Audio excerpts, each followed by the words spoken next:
La volonté du Di est résolue. Elle n'est pas la volonté du royaume antique, ni même celle d'un clan ou d'une famille spécifique de ce royaume. Non, la volonté du Di est celle de l'équipage de Joy Boy, des pirates de l'aube, le premier équipage de pirates de l'histoire, celui qui a échoué dans la guerre du siècle oublié il y a 800 ans. Ils ont laissé derrière eux les poneglyphes et une volonté de ramener l'aube dans le monde des siècles plus tard. Les descendants de l'équipage de Joy Boy sont les mystérieux membres du Di que nous voyons aujourd'hui. Au fil des siècles, ils ont perpétué la lignée de membres originels des pirates de l'aube. Si l'on réunit tous les membres connus du Di aujourd'hui, cette simple réponse est ce qui les relie le plus clairement. Cela explique comment un géant peut être un membre de la même lignée Di que les humains. Cela explique pourquoi chaque membre du Di meurt avec un sourire sur le visage. Cela explique pourquoi il y a une lignée maléfique qui a persisté au fil des siècles parmi les Di. Et cela explique même pourquoi le royaume d'Alabasta a combattu contre le royaume antique pendant le siècle oublié. Et plus important encore, cela nous donne une image claire de ce qui sera l'histoire du siècle oublié et pourquoi elle sera bien plus intéressante, remplie de personnages beaucoup plus familiers que nous l'aurons jamais imaginé.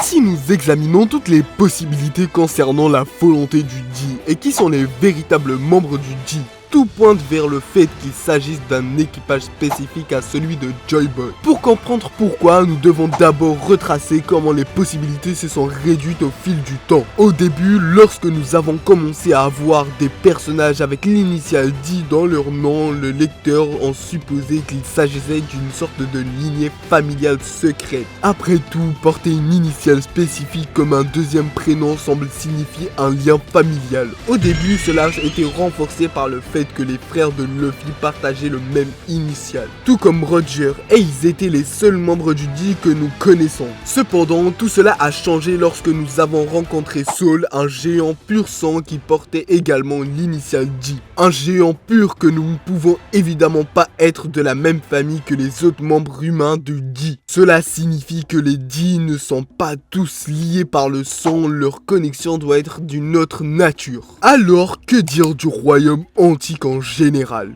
Au moment où nous rencontrons Saul, nous sommes également introduits au concept d'un vaste et puissant royaume antique qui a été effacé de l'histoire. Et voilà que tous les poneglyphes et indices laissés dans le monde viennent du royaume antique. Après avoir appris cela, il semblait donc que la volonté transmise devait provenir du royaume. Après avoir appris cela, il semblait donc que la volonté transmise doit provenir des habitants du royaume antique en général et que l'initiale Di des personnages actuels devait signifier qu'ils étaient des descendants des habitants de ce royaume.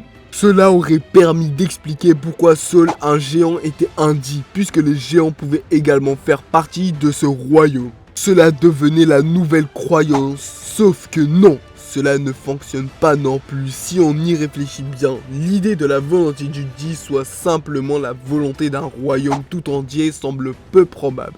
L'explication la plus cohérente est donc que les Di étaient un groupe restreint exceptionnel de personnages et de personnes de cette époque qui ont survécu et qui ont fait des efforts concertés pour transmettre leur message au monde futur. Leurs descendants sont naturellement des individus extraordinaires, tout comme eux. Cela nous ramène à la possibilité que les Di aient été une famille, peut-être même la même famille royale du royaume antique, mais cela ne fonctionne pas non plus. Car Saul était un géant prouve que tous les Di n'est pas liés par le sang. Ainsi, si les Di étaient un groupe spécial d'individus de cette époque sans être tous liés par le sang, quelles étaient leurs connexions? La réponse évidente est que la volonté du Di est en fait la volonté de Joy Boy et de son équipage. Lily est devenue un membre honorifique des pirates de l'aube, jouant un rôle essentiel dans leur mission de transmettre leur message aux générations futures. À la fin de la guerre, tout comme Vivi est devenu un membre honorifique des chapeaux de paille, Lily a rejoint la cause de Joy Boy. C'est ainsi que l'initiale Di a secrètement été rajoutée à son nom. Cobra révèle à Imu que Lily était en fait une Di, choquant Imu, qui pensait que la dissémination des poneglyphes par Lily n'était qu'une erreur. Cette révélation montre que Lily avait choisi de rejoindre Joy Boy, prouvant que l'initiale Di représente une alliance avec Joy Boy indépendamment de la appartenance aux royaumes anciens. Cela explique également pourquoi certains membres de la volonté du Di, comme les descendants des pirates de l'aube, souriaient face à la mort, un trait hérité de ces individus extraordinaires. Même des personnages comme Oden qui n'ont pas l'initiale Di mais possèdent le sang des Kazuki, alliés de Joy Boy, souriant à la mort. En fin de compte, l'héritage de la volonté du Di n'est pas lié au sang ou à la nationalité, mais à une alliance avec Joy Boy et ses pirates de l'aube. Cela clarifie pourquoi certains membres du Di, comme Rox ou Barbe Noire, semblent plus sinistres, suggérant que l'existence d'une lignée Di maléfique. Le flashback du siècle oublié pourrait alors nous plonger dans l'histoire des véritables Di, Joy Boy et son équipage, ancêtres des personnages que nous connaissons aujourd'hui. Cela rendrait l'histoire plus connectée car nous suivrons des versions anciennes de personnages que nous aimons. Et c'est la fin de cette vidéo, n'hésitez surtout pas à la liker et vous abonner tout en activant la cloche des notifications pour ne rater aucune de mes prochaines vidéos. Et si vous avez des questions ou alors des théories, n'hésitez surtout pas à les partager dans l'espace commentaire.